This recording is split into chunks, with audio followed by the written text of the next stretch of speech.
Welcome to the overhead press exercise. For this movement, you're going to want some lighter dumbbells, so anywhere between the 4 to 10 range. We don't want to go too high to start with this one, so if you're new to this, err on the lighter side until you get some good form down. So for the overhead press, I'm just going to demonstrate. We want to find a racked position where you're pulling the ends of the dumbbells up to the shoulders.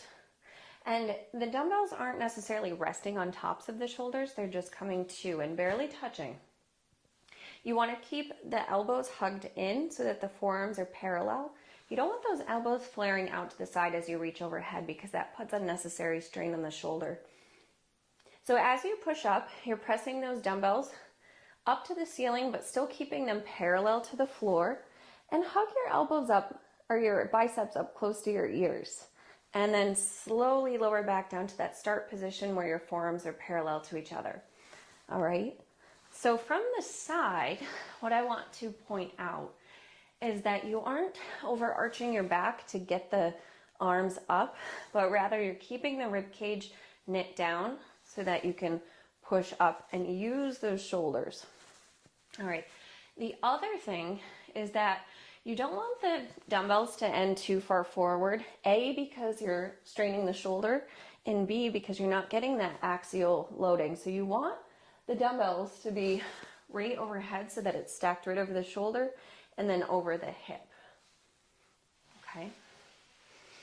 The last thing that I'd like to point out with this movement is that when you're up overhead, you're not shrugging the shoulders up to the ears. So yes, you're reaching overhead, but still keep soft shoulders away from ears. All right. So I think we've covered everything. Go ahead and grab your dumbbells if you haven't already. You're going to scoot your bottom toward the edge of the chair. We're going to do 8 of these together. I'll do 4 facing you and 4 facing the side so you can get both versions. All right. So go ahead and find your racked position, elbows in. Keep those forearms parallel as you push straight up for 1.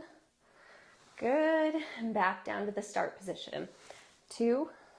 Good. And try to remember to not let those shoulders glide up to the ears. And we're also keeping the dumbbells directly over the hips. We're not arching the back with this one. And 7 and 8. Good. Nice job. Control that movement all the way through. Moving nice and steady.